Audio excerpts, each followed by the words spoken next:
Welcome back guys, Anime Balls Deep here, and we've called in some assistance from World King Kanji to help us go Dragon Balls Deep into Bardock for a 10 things you didn't know about video.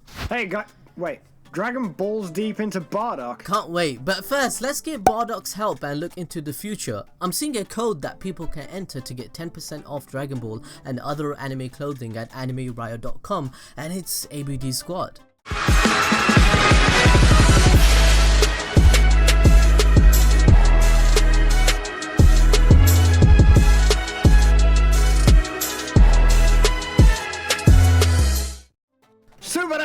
Now, with the franchise as big as Dragon Ball, it comes with a very loyal and hardcore fanbase, so there's always going to be facts some fans know and others don't. So hopefully we can try and surprise you with some of these coming up. Bardock's original designer. Whilst the majority of characters that appeared in Toriyama's original manga of Dragon Ball through to the end of Dragon Ball Z, they were designed by himself, but Bardock's original design came from the hands of Toei Animation's animation director of the Dragon Ball movies and specials named Katsuyoshi Nakatsuru. Nakatsuru was often credited for being able to replicate the style of Toriyama, so much so that on more than one occasion Toriyama has actually forgotten and not been able to tell his drawings from Nakatsuru's. But Nakatsuru's design isn't the same as the Bardock we saw in the anime, because although he drew up the original design when he was given the job to work on the special, Toriyama revised the designs and changed bits including the crew's entire appearances and the colours of Bardock's armour. So whilst Toriyama slightly changed Bardock to the appearance that he had in the special, the concept was really from the mind of Nakatsuru. Unsurprisingly, Nakatsuru would go on to create many more fan favourite characters later on in GT, including Super Saiyan 4 Goku and Baby Vegeta. Easter eggs at the end of Bardock's special. So on the subject of Nakatsuru, I've got a really cool fact to share that many of you might not actually know. Is it the wardrobe malfunction like in Bardock's first fight against Frieza's soldiers and then his headband magically disappears for a couple frames? Well, not quite. Going back to the earlier designs of Nakatsuru that he drew up, we mentioned that Toriyama completely changed the designs of the crew. Well, they actually appear in the special fleetingly. Well, at the end of the credits, we see Frieza and Goku in colour, and in this bluish kind of background, we see Bardock and his crew.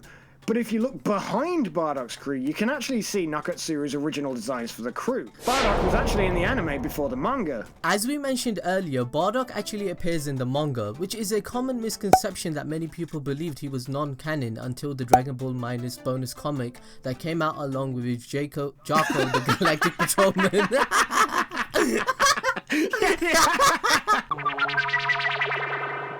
Bardock actually appears in 2 panels of the manga in the Frieza arc when Frieza recognizes Goku. Amusingly though, in the manga the people stood behind Bardock are actually supposed to be Saiyans that Bardock has recruited to oppose Frieza, but as we know in the special, they're actually Frieza's soldiers behind Bardock. This was the first case of a Dragon Ball anime-only character being written into the manga, which is a great compliment on the part of Toei Animation because Toriyama has made the point of saying that he actually really enjoyed the TV special and could not write something as dark and edgy as the Bardock special himself, and greatly appreciates what they did for adding more depth into the Dragon Ball story. An interesting note here is that although we made the point of Nakatsuru designing Bardock earlier, clues to his appearance were given by Raditz in chapter 196. When Raditz comes to Earth, he mentions that Goku looks just like his father.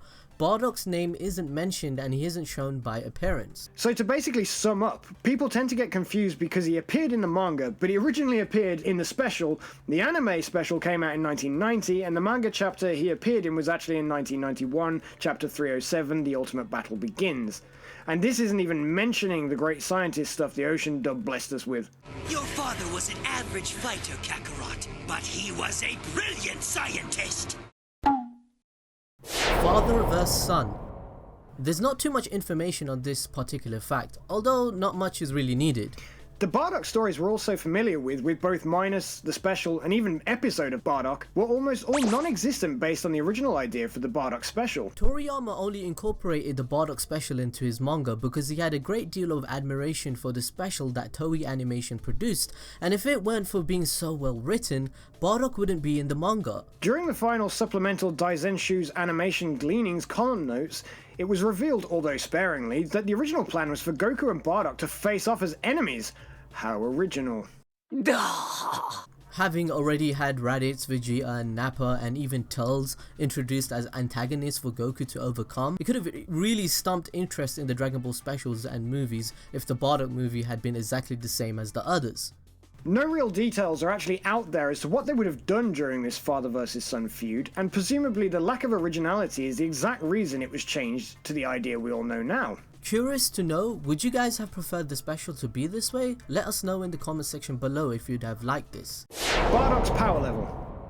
Power levels, although interesting, can be greeted with a massive sigh, much like answering the phone to a sick co-worker that wants you to cover their shift. You're curious to know what they might say, but ultimately, you know something about it is just going to piss you off. There's a piece of information Toriyama dropped in the Akira Toriyama Sensei Super Q&A regarding the rankings of Saiyans, mentioning that only King Vegeta and Prince Vegeta were elites. There were around 10 mid-class warrior Saiyans, and other than that, every other Saiyan was low class. I guess we'll see if that's still consistent in the new Broly movie. It's plastered all over the internet that Nappa was a Saiyan elite, thanks to the lines from the dub. Yes, the two Saiyan elites, Nappa and Vegeta, finally landed on Earth. But technically, Nappa was a mid-class Saiyan, which is why both Nappa and Vegeta can insult Raditz for being a low-class warrior. But Vegeta outclasses Nappa so easily. But why is this relevant? Well, basically, during Bardock's time in the rejuvenation tank on planet Vegeta, it's mentioned that Bardock's power level is close to that of 10,000. Remember, close to that of 10,000. And for those of you that love power levels, you'll remember on more than one occasion, such as in Weekly Jump number 31, Nappa has been revealed to have a power level of 4,000. So basically, Goku isn't the only low-class warrior that could have wiped the floor with Nappa, and what's more, it's his father. Nappa has no luck with Goku's family. So yeah, old Bardock could have effectively taken out two Nappas, but because that power level was assigned to him during mostly a non-canon special, now basically completely non-canon thanks to Minus and the new Broly movie, it's logical to assume that Minus Bardock is nowhere near this power level. Also, isn't Raditz supposed to be the strongest low-class Saiyan besides Goku? I mean, yeah, that kind of fits with Minus, but not with the TV special. It sets it up like Goku comes from some special bloodline, but Goku is supposed to be a one-off special Saiyan. Oh man, I'm getting a headache with all this information. That's power levels for you! Counting up to Bardock's death. Slightly morbid, kinda eerie, generally depressing, but mostly interesting fact time! So if you're a fan of the original Japanese sub-version of Dragon Ball, or even if you've just been playing Xenoverse 2 and Fighters, and have the anime music DLC packs, you've probably heard the track Solid State Scouter.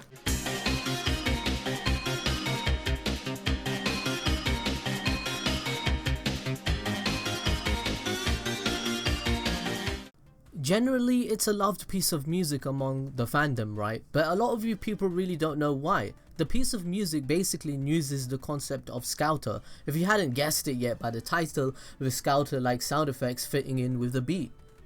But the music is accompanied with a Japanese voice in the background providing the odd word here and there, which is hard not to listen in on. But what exactly is it saying?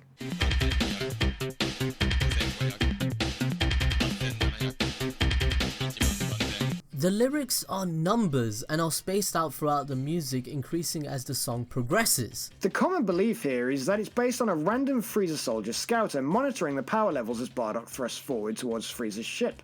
Whilst many fans believe it's monitoring Bardock's power level, it's mostly unbelievable based on the fact it grows up all the way to 220,000 before the final number is read, which is 100,000 higher than Captain Ginyu and just 20,000 below Vegeta's power when he had originally fought First Form Frieza on Namek.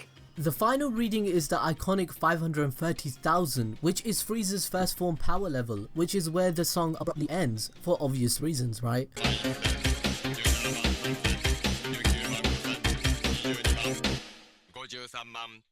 Had the Scouter been monitoring only Bardock's power level, this would mean a ridiculous power boost. But of course, ultimately these are just song lyrics, and to be taken with a pinch of salt. The special is mostly non-canon, especially now, and the power readings and the music are simply for dramatic effect.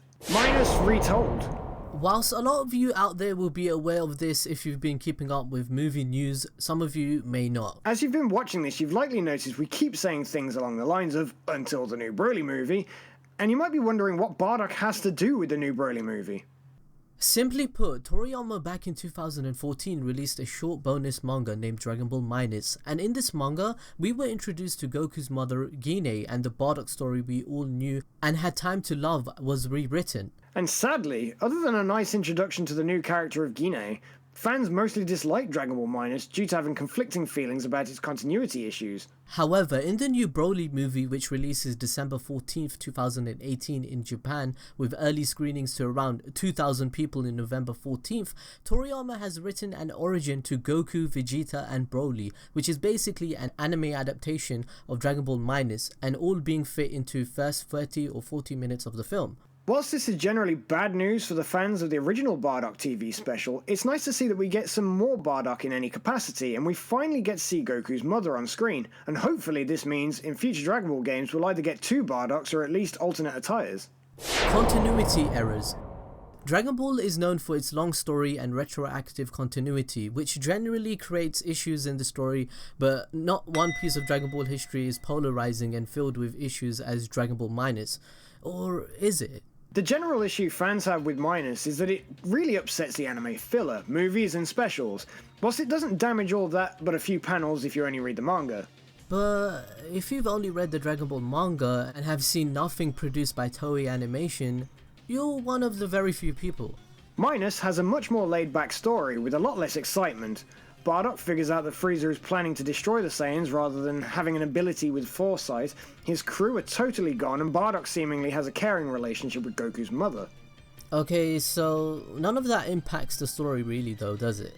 Bigger issues come from how it's played out. Goku is sent to Earth by Bardock and Gine because Bardock thinks Frieza is about to blow up the planet and they want to save Goku. Poor Raditz, no wonder he wants to kill Goku and steal his son. The biggest issue here, besides things such as Bardock's appearance, is that they sent Goku away in Saiyan armor and he's a toddler rather than a baby. And if you remember the anime, there's a lot of footage of him being a baby with Grandpa Gohan. This actually affects the manga slightly, as Master Roshi mentions Gohan finding a baby when Raditz first appears and tells Goku of his origin. But the term baby, depending on where you live, can be a broad term, and realistically, you could really headcanon that to meaning toddler, right?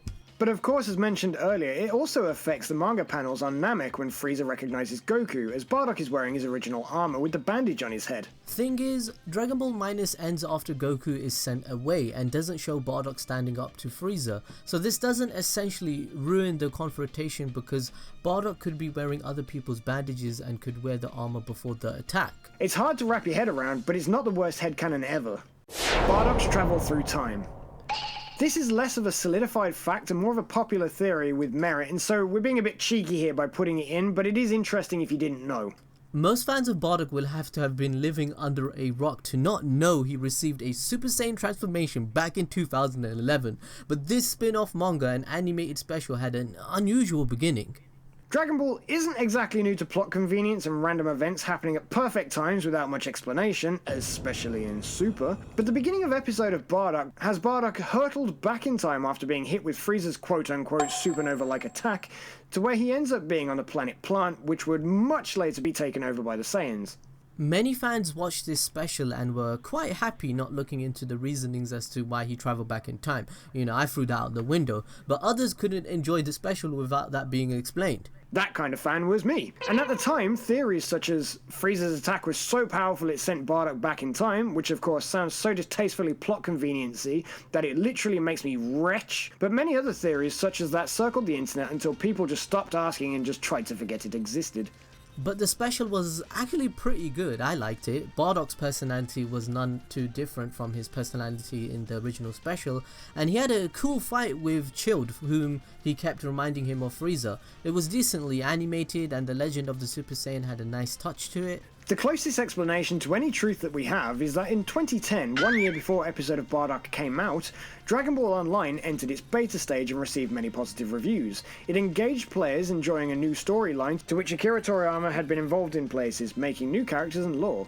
One of the storylines that happened in this was Towa and Mira picking up Bardock and creating Timebreaker Bardock to assist terrorizing. But to do this, they have to pick him up from a neutral point in time where it doesn't interfere with anything big. So they can't take Bardock from any point before his confrontation with Frieza.